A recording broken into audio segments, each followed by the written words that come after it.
G'day fellas and welcome, not a casted game, welcome to some first person perspective 1v1 gameplay. It's a little bit different. Now, keep in mind, when it comes to Age of Mythology, I'm still learning. So one of the things I'm having difficulty with is speaking and playing at the same time. So I've gone ahead, I've recorded myself playing in a 1v1 ranked game, and now we're going to talk about it. We're going to talk about this strategy because this is, in my opinion, one of the strongest strategies at the moment on the ladder. I actually saw this on a stream. I can't remember the name of the player, but I saw them do it, and I tell you what, I was incredibly impressed with it. Now, it wasn't the exact same strat, it was a little bit different, so I said, you know what, we're going to modify it a little bit. We're going to try something different. So we're going to go for a fast heroic age here, utilizing Loki. And there's a very simple reason for that, and that is because of the powerhouse of your heroic age ups. Now, this video is going to be in two parts. The first part, I'm going to take you through the game and just, you know, slowly walk you through. Second part of the video, if you want to stick around for it, I'm going to hold your hand and talk about just this early build order that we've managed to squeeze out with them. I've tried my best to find the most optimal opening because this civilization, this pantheon is difficult compared to the others, just simply because you have to balance your resources between gold and food in the early game, and you need to choose whether are you going to make a gatherer, are you going to make a dwarf, and it's quite important because each of them have got different gather rates for different resources. Gatherers are good at every natural resource except for gold, and dwarfs obviously good at mining, not so good at the other stuff.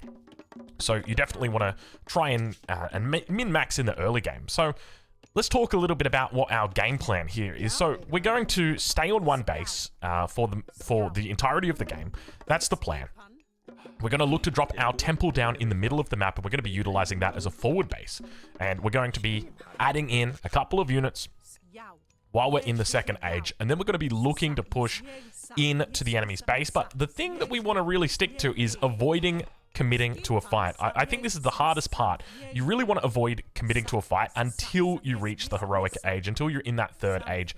That's going to be the most important stuff. So throwing down our temple in the middle of the map, you can see him luring away. We're up against Poseidon, and I tell you what, I remember the first game I played against Poseidon, and they lured away my own starting hunt, and I was like, I can't believe this is happening right now. And it was like, it wasn't like a small hunt. I think it was like a rhinoceros or something like that. It was like, you know, it was noticeable when I lost that. Oh man, that it didn't feel good. But anyway, I'm very cautious of it now. But the build order that we've got, I would say, like, if I was to compare this to build orders from like Age of Empires 4 or even Age of Empires 3, I would say this is a very complex build order. Like, you're moving vills, you're switching in and out. You've only got like a couple of seconds to actually squeeze in early gatherers. But it overall worked out pretty well for us. So we spot out the enemy, and we also look to get a spy in the enemy base. I still don't know what the best use of the spy is. Whether you want to be putting that on an enemy scout, I think is probably pretty decent, because then it's kind of scouting the map for you. Or whether you want to put that on an enemy villager, because typically you're not gonna be killing all the vills, right? So it's nice to kind of get an idea on where the enemy vills are at, and then you can move and maneuver into it. So we're gonna go up here with, I can't remember the name, I think it's Forseti, and we're looking for that healing fountain, and that's a really important component of our strategy, because we want to make sure that if we do take any engagement, we're going to be bringing back our units from the front line and healing them up at the healing fountain. And we're going to be quite aggressive with this. So as you can see, the temple is pretty much outside the enemy base. Obviously, in this matchup, well, not obviously, because maybe you don't know, but in this matchup, as the Norse, I've found that you can be quite aggressive, and it's difficult for your opponent to really punish that or challenge that. So normally, in this situation, I would suspect that Poseidon is going to be struggling. It's going to be on the defense. So the age up comes through. We can see the enemy has aged up to the classical age with the guidance of Hermes. So we'll be on the lookout for the centaur. Is it the centaurs? Yeah, the centaur. No, not the. Yeah, centaur. In my head, I was thinking of the minotaur, but I was saying the centaur, but it's not. We're watching out for the centaurs here. We've got to be really careful with the centaur, because they do have an AoE ability that's quite strong. All right, so our age up comes through, and immediately we throw down our two different military production buildings. We're trying to find a little bit of space here. One of the things I found when you're playing is it can be a little bit difficult actually getting it to position, or getting it in the right position. It can be hard to know exactly where you want to be putting that bad boy down. So we're going to start adding in more military units to the front, and the idea is that we just want to start stacking up lots and lots of military units. We're still pretty early in this game, 5 minutes, and it's rare that your opponent's going to have a lot of units, so that's a part of the reason why I do like this strategy a lot, because typically you're going to be pretty far ahead of your enemy when it comes to military units, and you can leverage that and kind of force your opponent into making more units than they should, and then beating them back with a timing, or you can just cause quite a bit of damage. So got a little bit of a raid going on at the moment. Centaur, we're copping a bit of damage here. We want to make sure that we avoid losing villagers at all costs.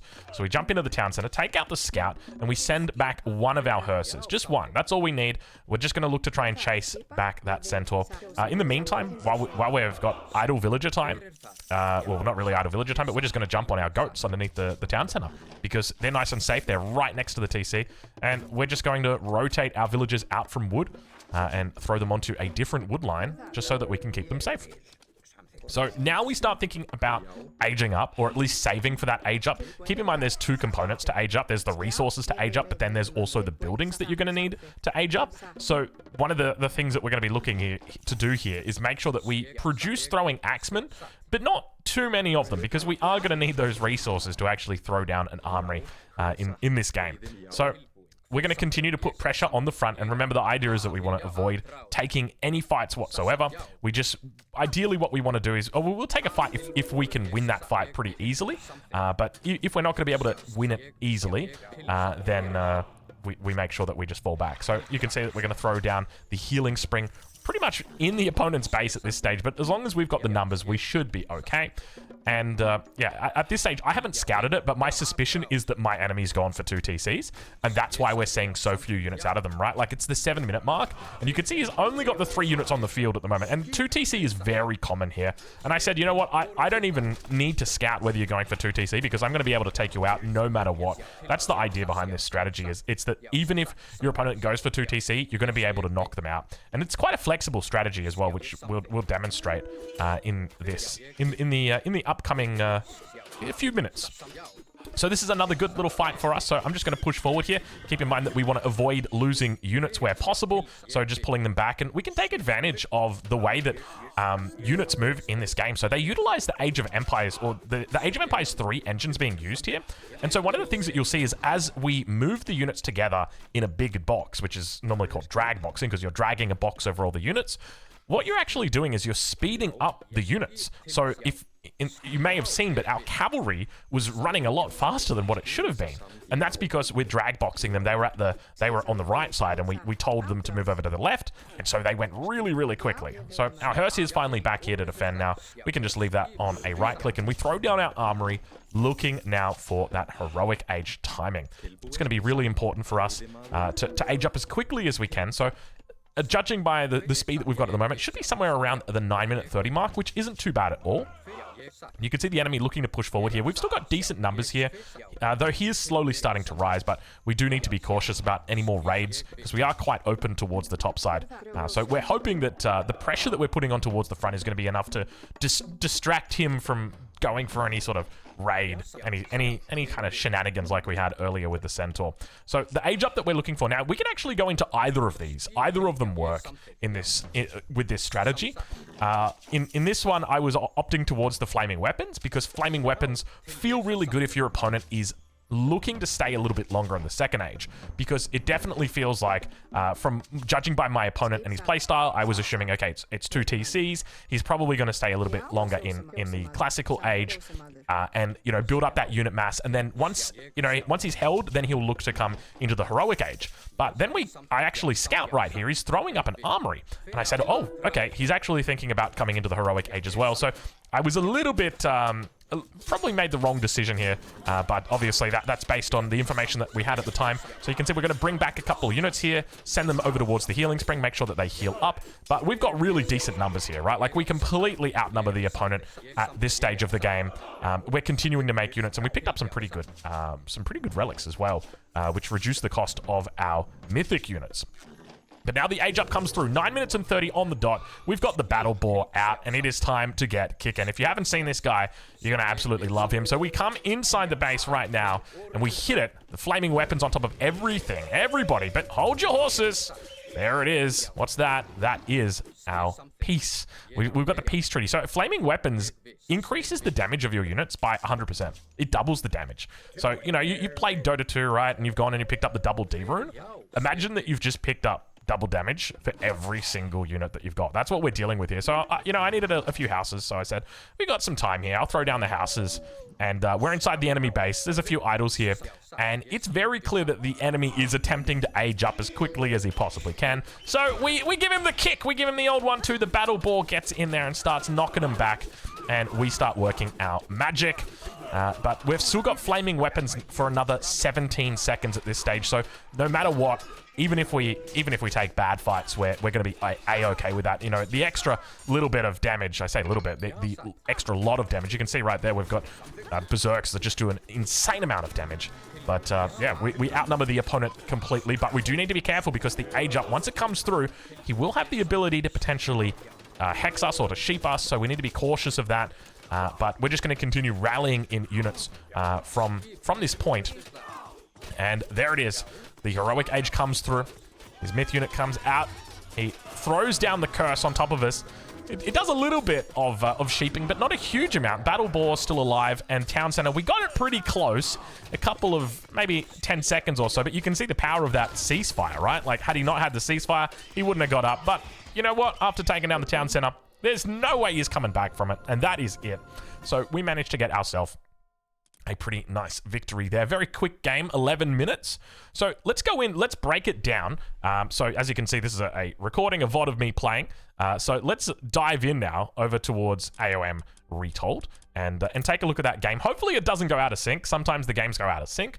And let's take a look at what this opening build order is here. Now, you'll notice that the game goes very, very quickly. It's hard because the game is... Right now, I'm on the slow speed, and it goes about half. And then if we speed it up here on the normal speed, it goes... Look how quick they're moving. They're going really, really crazy. Maybe you know what we do? Maybe we just go back into the replay and just take a look at the... from the very, very beginning, just to explain the build order. So one of the things that you'll do whenever you're playing Age of Mythology Retold is you want to turn on the setting in the options menu that immediately trains villagers as soon as you start the game. The problem is when you're playing the Norse, or specifically when you're playing with Loki, you want to make sure that you are queuing a dwarf first. So what you'll see me do is immediately click the town center, queue up the dwarf straight away, and then after that, the auto queue will come in. We're going to send out 3 vills over onto our deer. And we're going to go scout around our base with the berserk nice and early. We're going to bring in our sheep. And these 3 vills are just going to stay on food for the moment. In the meantime, everybody else, we're going to work on all of our other resources. So we throw the dwarf onto the gold. We're going to be following him up with another villager. And I've designed this build order with the intention to make sure that you have always got 3 ox carts, because you don't have to play into 3 ox carts when you're playing as the Norse. You can play 2 and use a straggler tree around the town center, or maybe you get a good spawn but with gold and wood, and you only have to use 2 that way. But I've said, you know what? I want to make sure that this build order works no matter where I am, no matter what I'm doing. So that's why we've done it. So we've gone 2 vills over to gold, or 1 dwarf and 1 gatherer to gold. And now we're sending out 1 vill out over onto the woodline where we're going to put down our 3rd ox cart. Meanwhile, those 3 starting vills are still the only villagers we've got on food.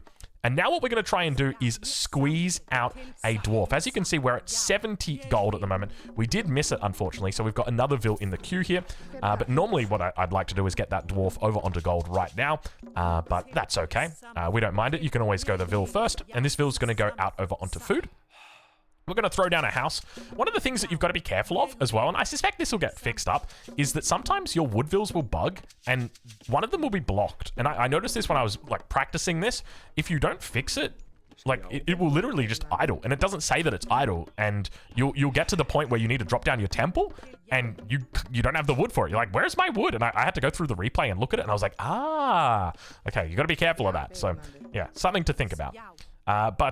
Anyway, so we've got 4 vills on food, 2 vills on wood, and 3 vills out on gold at the moment. So now we're going to go all the way up to 8 vills on food.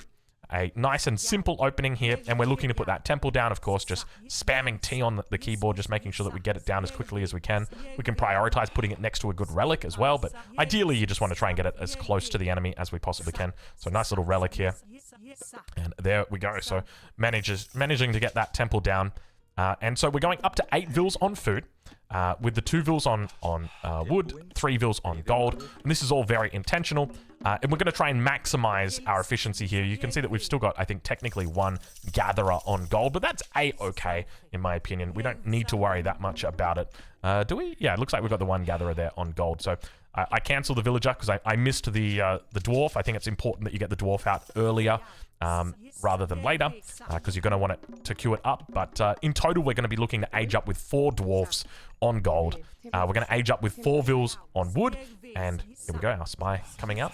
Age up with 4 vils on wood, and then we're going to age and have 8 vils on food. And that's essentially the opening. That's the way that it works.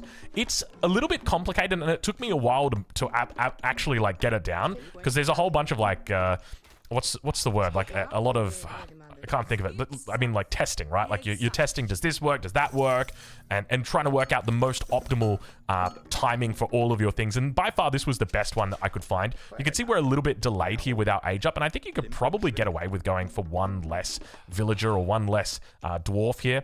So I'm about 10 seconds behind where I'd want to be, but I think that's just a case of me, you know, queuing up the wrong thing at the wrong time, that sort of thing. But anyway, we'll leave it here. If you've got any questions, let me know down below. If you've got any comments or any feedback, then please don't be afraid to put it down. And of course, we'll catch you guys in the next one. Thank you so much for watching.